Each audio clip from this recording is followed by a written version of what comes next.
everyone, and welcome to the PMO Virtual Summit. Today we have an exciting Q&A session with Kiron Bondale, who's coming here, who's visiting us from Toronto. Is that correct? That is correct. I'm currently in Toronto. It's a nice, hot, sunny day today. That is amazing. It's good to have someone from the home city of Toronto for myself, and I'm really excited to have you here, Kiron. Before we get into the Q&A session, I'd love to go ahead and just say a few words about yourself, Kiron, so that everybody understands who I'm speaking with. Kiron is a senior consultant. He's worked in the project management domain for more than 15 years, managing multiple projects, leading PMOs, and providing project portfolio management consulting services to over 100 clients across multiple industries. He is an active member of the Project Management Institute, or the PMI, as most of you might know, since 1999, and served as a volunteer director on the board of the PMI Lakeshore chapter for 6 years. Kiron has published articles on project and project portfolio management in multiple journals and has delivered over 100 webinar presentations on a variety of PPM and project management topics, and has presented at multiple industry conferences. Since 2009, Kiron has been blogging on a weekly basis on project management topics and responds to questions daily in the LinkedIn PMI project program and project portfolio management discussion groups and on projectmanagement.com. And I can personally attest for them myself, because I always see something from Kiron on a daily basis. Whenever I'm going through my LinkedIn, I always see a comment from Kiron. So Kiron, excited to have you here, and thank you for being a part of the summit. Hey, looking forward to it. Thank you. So to go ahead and get started off and kick off our session, Kiron, this is specifically around focusing on the summit is focusing on benefiting aspiring PMO leaders as well as first-time PMO leaders specifically. And a lot of the questions that I'm sharing with you, I'll be asking with you, are designed for that. So with that, I want to go ahead and really start off by really asking you is, what should anyone interested in the PMO leadership role do to actually get that job? That's a great question, because I know certainly when we look at it from a complexity, from a challenge perspective, from a career goal perspective, PMO leadership is a great type of role that somebody that's been in the project management domain for a few years would want to aspire to. So really, first and foremost, I think it's about gaining a wealth of depth and breadth of project delivery experience. I think I've met PMO leaders that sort of had book knowledge, but they had never led a meaningful sized project. You need to have somebody that has got a fair amount of depth of knowledge, having led a number of different projects in a given business area, but they also need breadth of experience as well. So maybe they need some technology and some pure play business projects. Maybe they need to have led some projects following a traditional deterministic life cycle and some following an agile life cycle. You want that depth and breadth of experience, because that way they can really add a lot of value, both in terms of communicating with their peers and with their executive leadership, but also in terms of acting as a true leader, mentor, and coach for any of the PMs, project analysts, et cetera, that might be reporting to them. So that's where I would start. But then on top of that, I would say they really need to understand the business domain for their company intimately. Beyond that, I would say, if you've got this aspiration and you're working for a given organization and you see yourself maybe becoming a PMO leader within that organization, make sure you let executives know of that.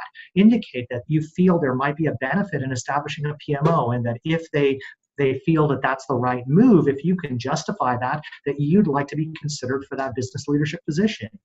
And then finally, I would say, make sure you have support from the outside. Find an external coach or a mentor, somebody that's done it before, somebody that's been a PMO leader at another organization. Doesn't have to be in the same industry as yours, but somebody that has the scars on their back that can support you. That's fantastic. That's amazing.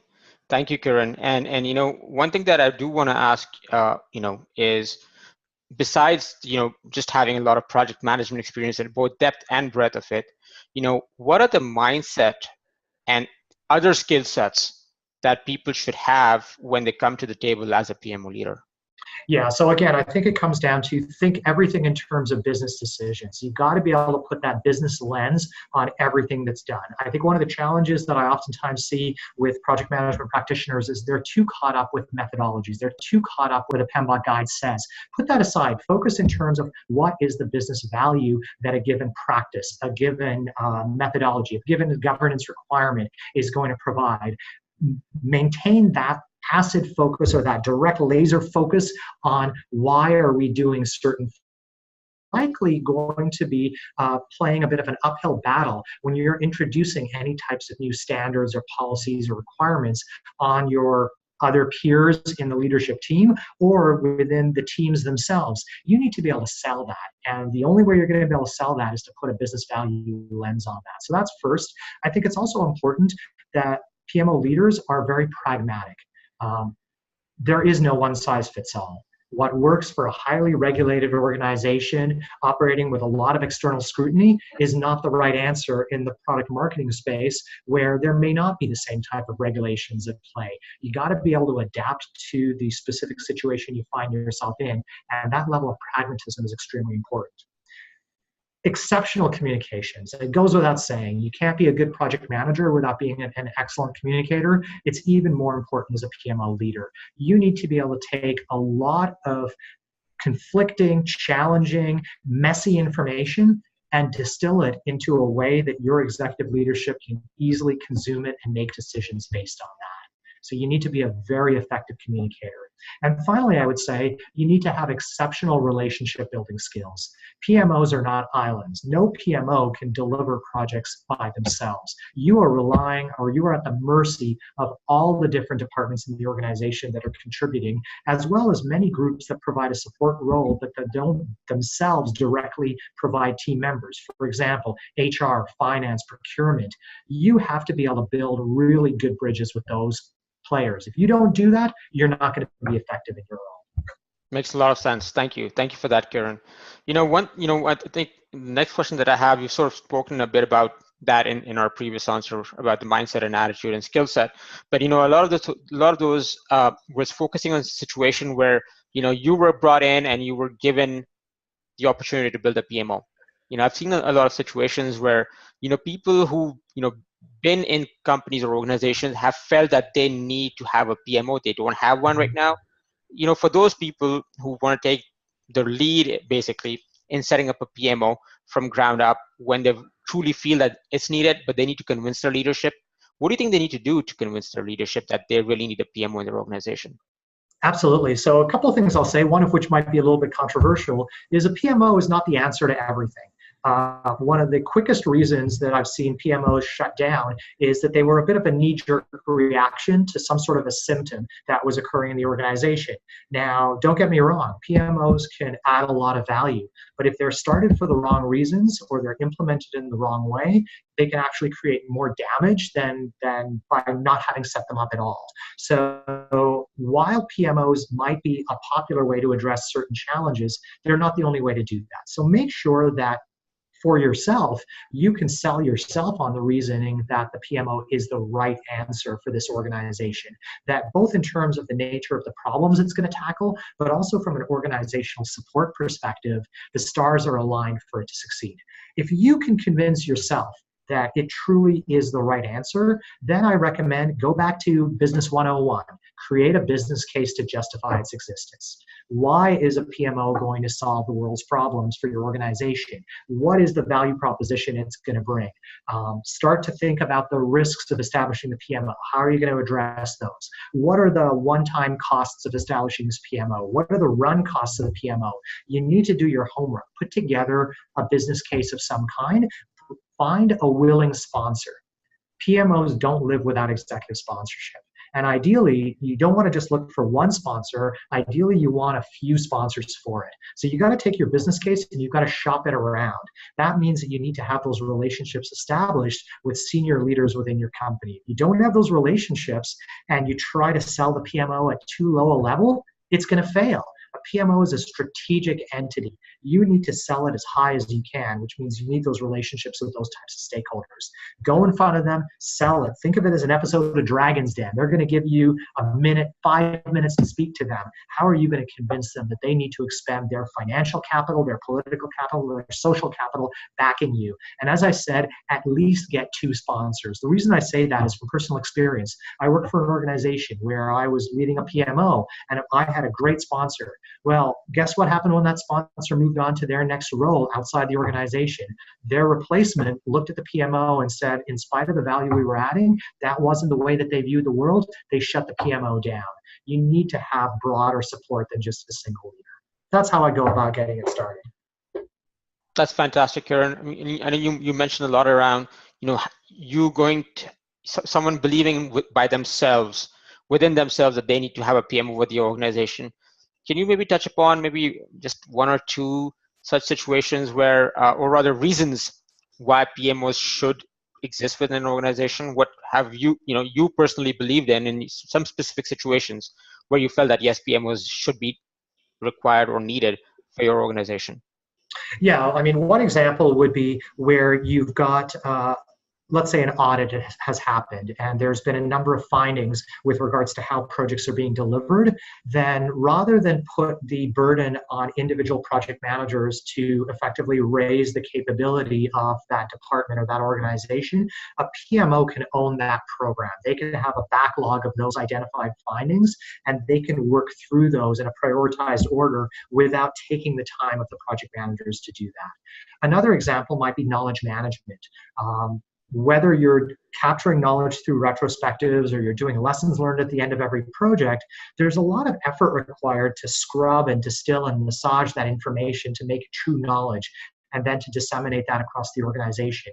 If we leave that to individual project managers, they're not going to have the time to do that. Once they finish one project, they're already deployed on another one.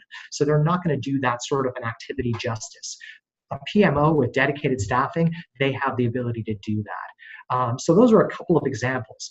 But if purely you were to tell me, well, the reason we need to set up a PMO is because our projects are not being completed on time or they're not being completed on budget, I would tell you a PMO might help, but maybe the problem is you don't have qualified project managers. So maybe the right answer is to do a bit of a skills assessment of your PMs. Maybe the problem is that your PMs are great, but there's not organizational support. And so just establishing a PMO, if you don't give that PMO some authority to be able to work with and maybe in some cases beat up those other stakeholders that are causing challenges, you're not going to move the dial on that problem.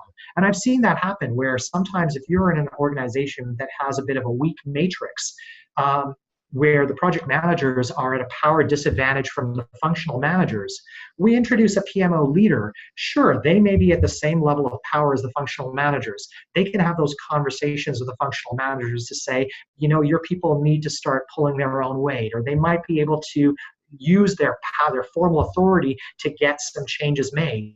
But they're doing it on behalf of the PMs. The PMs themselves have not raised their level of political capital. And so the PMO effectively is just acting as sort of the bad cop in that case. So the PMO leader is effectively acting as the person with the big 2x4 to hit the bad managers over the heads versus the PMs having the confidence to do that themselves. So they haven't really addressed the root cause. Makes sense. That makes a lot of sense.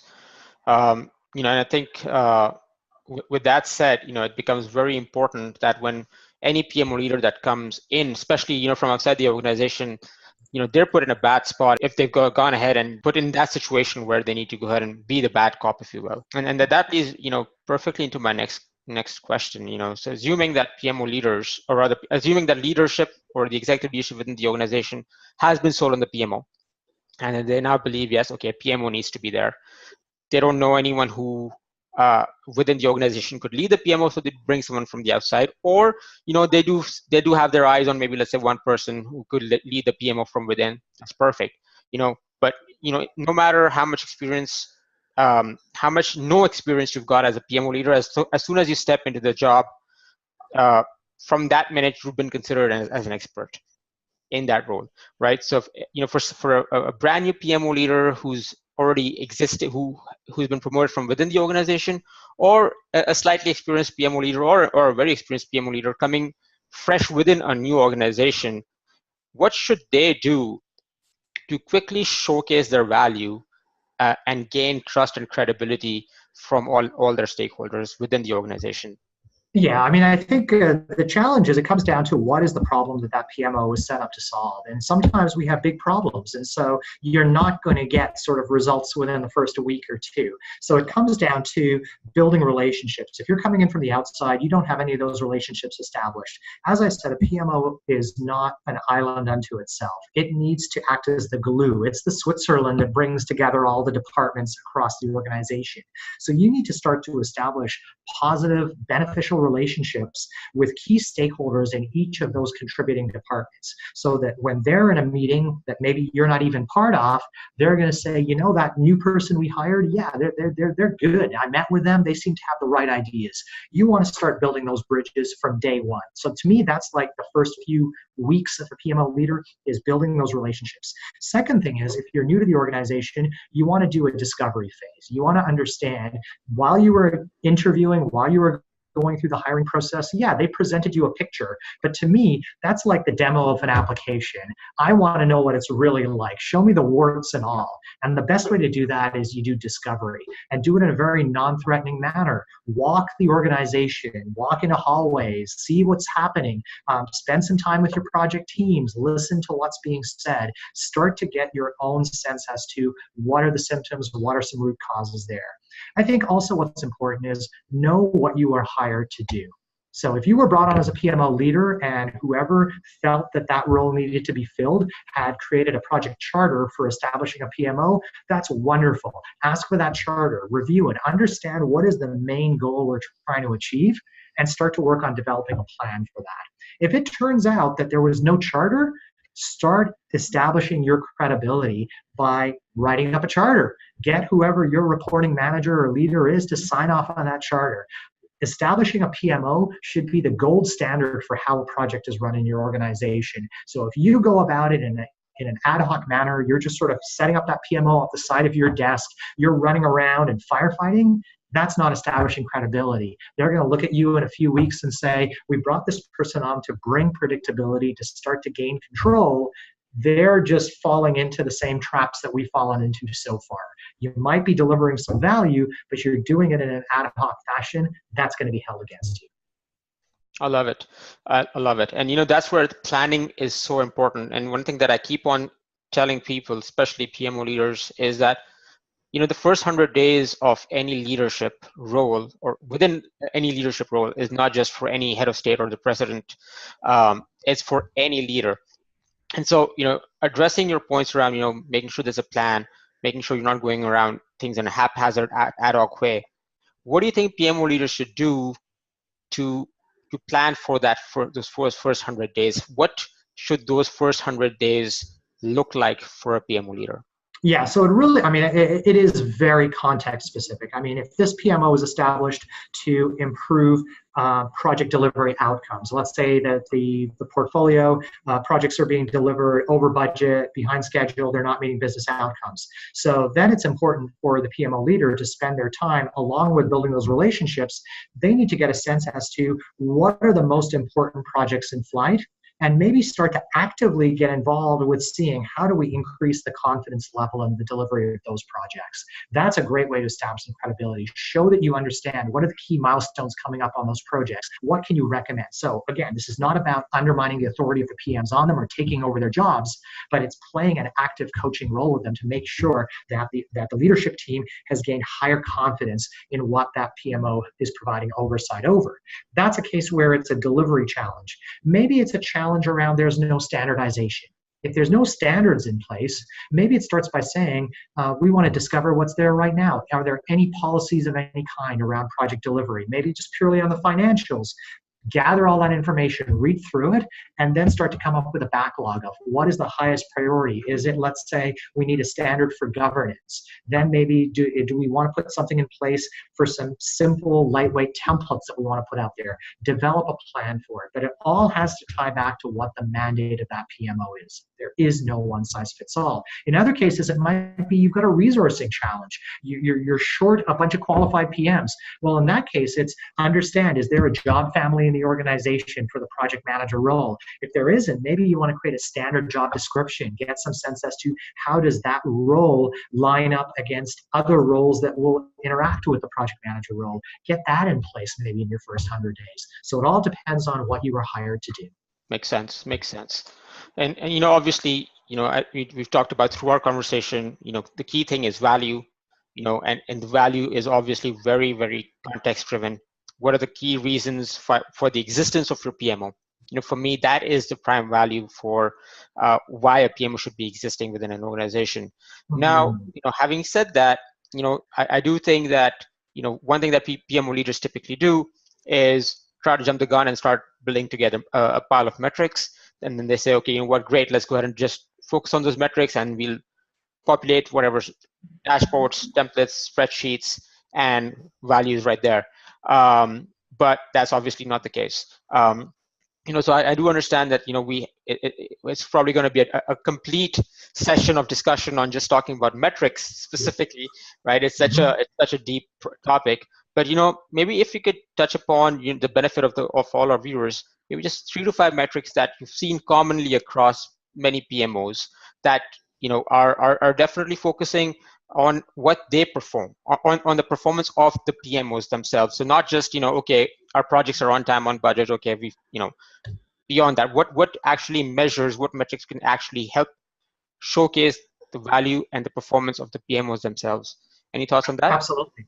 Sure. So, one which is really tied to business value is the return on investment that you're getting out of your portfolio. So at the end of the day, a PMO is there to facilitate the realization of strategic objectives. And so if we have good metrics in place as to what was the ROI on our portfolio before the PMO is established, then what we need to do is look at our portfolio maybe 6 months in, a year in, and say, what is our ROI now, taking into account what the run costs for your PMO are. The establishment of the PMO and the run costs, you need to subtract that off the ledger as well, and then look at what is the return on that investment. You could, though, also be looking at some more tactical metrics as well. So, for example, let's say one of the challenges is that project delivery is taking too long. So you might have a metric for time to market or time to business value on projects. And maybe you have that averaged out by certain classifications of projects. So projects that are, let's say, up to $1 million in spend, how many days does it take to start realizing business value over the life of that project? That $1 million to 10 million, and so on. That way, segment them out. You might have metrics on that. 6 months in, a year in, have you been able to move the dial on those? That's another way that you could look at it. Another way that you could look at it is in terms of the qualitative factors. So you could look at it from a survey perspective. So you could survey project sponsors, you could survey team members and say, what is the satisfaction of working with the project managers? Has that increased? That might be another way to look at it. Employee engagement. Has employee engagement for people that work on project teams, has that increased? But again, as I said, everything goes back to why did we set that PMO up in the first place? If there was a business case that was put together to support the rationale for establishing that PMO, that business case should have metrics. If there was no KPIs that were used to justify the PMO, then shame on whoever put that business case together. A business case has to have numbers in it. You want to be able to report on those numbers. Makes sense. That makes a lot of sense. One thing that I always tell PMO leaders is that for the PMOs to continuously show value, they have to continuously keep a pulse that whatever they're delivering still is needed within the organization. So they need to have a pulse on, okay, is it still needed? If not, okay, what else can we do? So a PMO is always continuously evolving. That's the hallmark of the best PMOs out there. And that's also the hallmark of the best teams, PMO teams and PMO leaders, that they're continuously developing themselves, they're continuously growing as their PMO is evolving. from that perspective, Kiran, any thoughts or suggestions on what PMO leaders can do to, focus on their professional development and that of its team? Absolutely. Project management is a great career. We've never achieved perfection. It is a lifelong learning. And so it comes down to knowing yourself first. As a PMO leader, you need to know yourself. So some people are fairly self-aware. They're able to assess their strengths and weaknesses. But for most people, they need to reach out to get that information. So this is why I said a PMO leader needs to have somebody that is more seasoned, more experienced than them, that they can have as a coach or a mentor. That individual will likely provide insights and feedback that can help you understand where is there room for growth. That should then be used to drive a professional development plan. So that's one part of it, but it needs to tie back to what is your career goal? What is your purpose? Too many people are chasing titles. PMO leader comes on board thinking, that's the step to get a C-level title. Well, what is the benefit of a C-level title? What will that do for me personally? We need to understand what our purpose is. If we understand that, then we can measure where we are today against where we would like to be and create a professional development plan. That's for the PMO leader, but then they should turn around and they should support their team in adopting that same approach. So essentially, I'm a firm believer. Leaders need to model the behavior they expect from their teams. So start with yourself, figure out where you want to go, what is your purpose, how are you going to get there, develop a plan for it, work the plan, and then help your team do the same. I think in PMOs, it's really important for there to be good peer level support. So one of the practices I love to see in PMOs is to have a buddy system set up. Every project manager has another project manager that's their buddy. That when they're having a bad day or they're encountering some sort of a challenging decision, they have an impartial, unbiased person that they can feel safe expressing themselves to, that will provide them with some ideas. I think that's really important because too many times project managers find themselves without a support structure. They're sort of the punching bag for everything going wrong on the projects, but we need support as well. And a great way to provide that is peer level support. I would say the other thing I would recommend to PMO leaders is fight for the budget for things like PMI membership. If that happens to be the association that you follow or you support, then get PMI membership for all your team. Support them in their certification journey if that's something of interest to them. Try to get the monies together, budget for that as well. Now, maybe the ongoing renewal costs, maybe that's left up to the individual. That shows their commitment to the profession. But the one-time costs are pretty significant. Don't let them take that on alone. If they need some time off work to be able to study, give them that opportunity as well. So part of professional development, yeah, it's formal training. You need to get budgets for that. But part of it is also being supportive. Give your team members the opportunity to be able to focus on their development. Love it. I absolutely love it.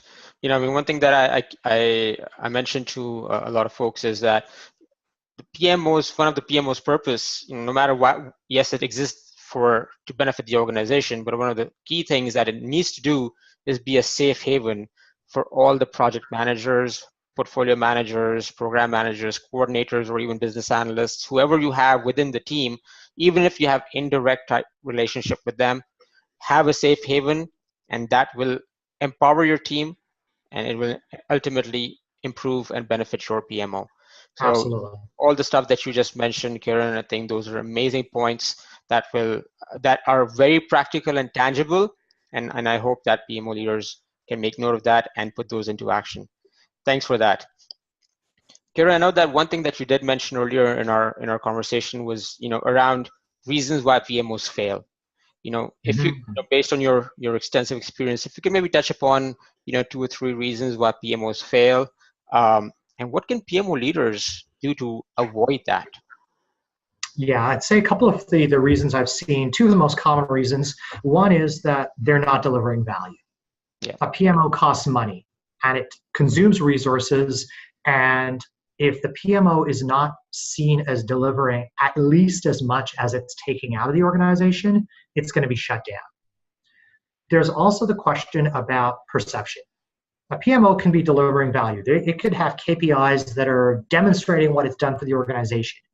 But if the way in which it does it is leaving bruised egos, if stakeholders are not happy, if teams are viewing the PMO as being a more of an obstacle or a hurdle to project delivery than facilitating project delivery, it's going to be shut down.